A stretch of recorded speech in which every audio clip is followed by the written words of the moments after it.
Their lives in America started right here along the shores of Sullivan's Island.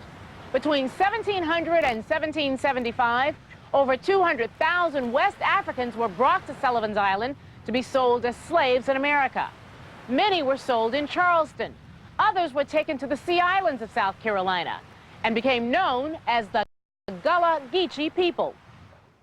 My family has used this land in all our lives. So most of the families that's here on St. Helena on this side of the island, most of us know this to be our landing. Our landing from the time of our ancestors.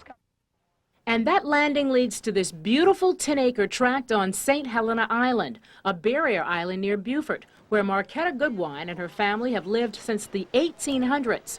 Her great-great-grandfather, Primus Holmes, bought the property from a Dr. White for about $1 an acre. Most Gullah Geechees have owned their property since 1861 and 1862.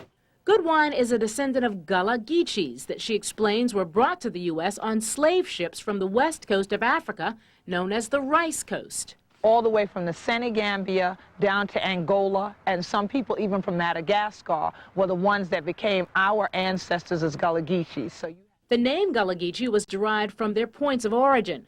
Gullah comes from Gola, an ethnic group kidnapped from Angola and brought to the coast of South Carolina. Slaves from the Keezy people of Africa were brought to Georgia and became known as Geechees, which whites used as a derogatory term, meaning ignorant, backwoods rice eaters. Gullah Geechees have a distinctive dialect. My land is rich. All my land is rich. I go. That is a combination of English and African words, and there are some modern-day words from Africa that are still in use today. Tote, that's we use commonly today as an African word, means to carry. Sherman Pyatt, an archivist at the Avery Research Center for African Studies in Charleston, says there are other words we use that have African origins as well. For example, a food, yam.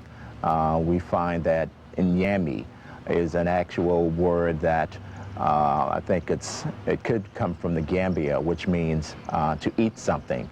The Gullah Geechee culture is an integral part of American history, and efforts are in the works to preserve this rich tradition.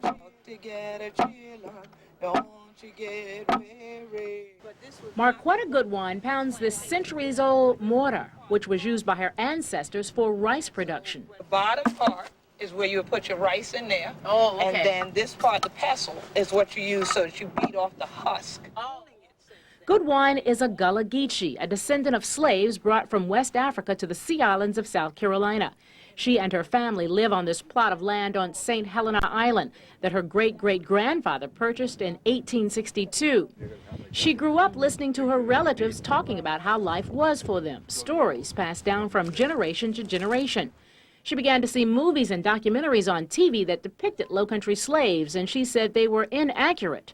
So my thing was, maybe if I show these people what our culture really is, they'll value it, and they'll depict it in the correct way. In 1996, Goodwine started the Gullah Geechee Sea Island Coalition, which promotes and participates in the preservation of Gullah and Geechee culture and language. And she received responses from all across the country. So now I'm starting to see there are all these tracks that really our ancestors laid in all different directions. She gained the attention of the director of the International Human Rights Association for American Minorities, who asked her, "Have you considered taking this before the United Nations?" And I said, I think that would be wonderful to do. On April 1st, 1999, Goodwine addressed the United Nations Commission on Human Rights in Switzerland. They normally just sat like this and would listen through the ear, sat like, yeah, bored. They started turning around, and then I said, and on behalf of my ancestors, that was it. Goodwine says she even spoke Gullah, which confused the interpreters. The Gullah Geechee Nation was formed, classified by the UN as a linguistic minority.